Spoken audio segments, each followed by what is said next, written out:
Let's stay on the markets now with Victoria Fernandez, Chief Market Strategist at Crossmark Global Investments. Victoria, always good to see you here, and especially on this Monday morning. The markets are in major rally mode, but I wrote this morning in a story that it's essentially being driven by 5 big cap tech stocks. Are you worried that we're seeing negative breath in so many areas of the S&P 500? Well, Brian, I would like to see the breath be a little bit stronger. Obviously, we have 4 or 5 names that are really driving everything going right now. We've got these same names that are going to be reporting this week. That's $4 trillion in market cap just out of these 4 or 5 names that we have. And if you look, S&P is down about 17% from those highs. But if you do an equal weight, you've got stocks down about 28%. So you definitely have a few names driving that. But maybe use this as an opportunity. These names are going to continue to do well once we come out of the situation that we're in with the shutdown. So maybe find opportunities, if you see a little bit of pullback, to add to some of these strong names, because I think they're going to continue to do well. Hey, Victoria, I want to talk to you about volume, trading volume. Does it indicate to you that there is conviction when we have the big drops and conversely the big rallies? Are a lot of people participating? You know, Alexis, so many people went to cash back at the end of March. We saw it here at Crossmark. I know when we talked before, we also had people opening up accounts. So it wasn't just that people were scared and going to cash. They were trying to find opportunities to invest. And I think we're going to see that going forward. People have put cash on the sidelines. It's there, ready to be invested. But I do think we have to be cautious going forward. We've never thought that you're going to have a V-shaped recovery. We've always looked at it more as kind of a W recovery with some volatility between the second and the third quarters. So I think you're going to have some people that have the opportunity to come into the market, and we'll see that volume grow as trends start to move towards the economy opening back up. Victoria, you've liked Apple, but do you still like Apple here off of this report this morning that they might delay some of their iPhones about a month? If that is delayed, that is potential hundreds of millions of dollars, if not billions of dollars, in potential lost sales to Apple. Yeah, the story here, I think, really goes between the demand and the supply. And that has been a big debate that we've been having ever since February and March, that it's not just one or the other, it's both. I think what we saw in this report is, yes, they are delaying some of the phones that are going to be coming out, but the supply side of that is still pretty strong. It doesn't look like there's any issues with their supply chain components. So it's all going to be a demand story.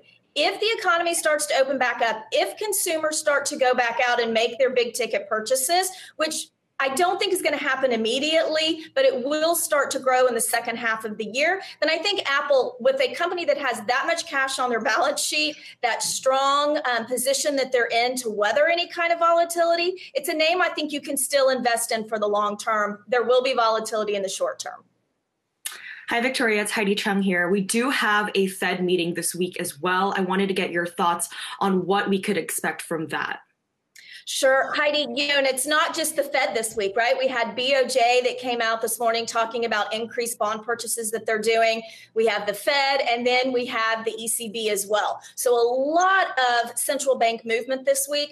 I don't anticipate that the Fed is really going to come out with anything new this week. They had that meeting back in April. There are so many different programs that they have put in place at this point to really support the economy. And honestly, I think that's why we've seen the markets go higher, not because really of much of anything else. So I think they're going to support what they've done, talk about how they're going to keep rates low for an extended period of time, and really just kind of set the groundwork for the next couple quarters of status quo on their part, unless they add to the facilities they've already put up, which they could in the high yield component or more on the municipal side.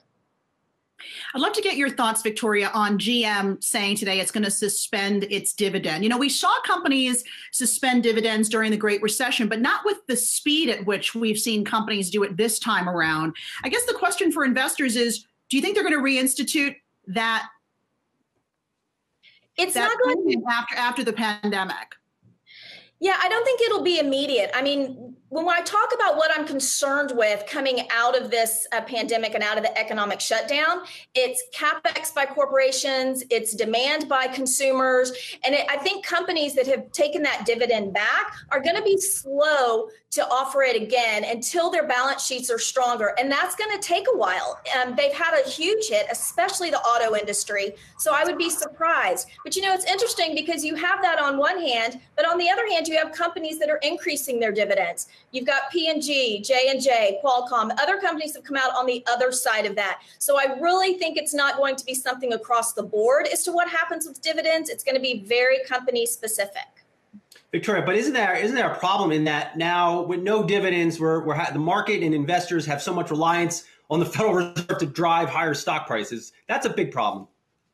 It is a big problem. And I think it's very similar to what we saw previously with all of the QE that we had 10 years ago. You look and see how the market and how investors react with the slightest hint that the Fed was going to take that punch bowl back at all. The markets did not like it at all. And I think we're now in that same situation. We're going to have the same issues with the market having quite a bit of volatility, not being happy with the Fed pulling that back. That's why I think at this meeting this week, they're going to really state that things are going to stay the way they are for an extended period of time, keep those rates at that zero lower bound for at least the next couple quarters. All right, let's leave it there. Victoria Fernandez, Chief Market Strategist at Crossmark Global Investments. Always good to speak with you. Thanks, guys. Hey, investors. Zach Guzman here. Are you interested in learning more about the markets and getting the latest financial news? Well, then click right here to subscribe to our Yahoo Finance YouTube channel. Get the latest up-to-the-minute market analysis, big interviews in the world of finance, and information on how to manage your money every day wherever you are.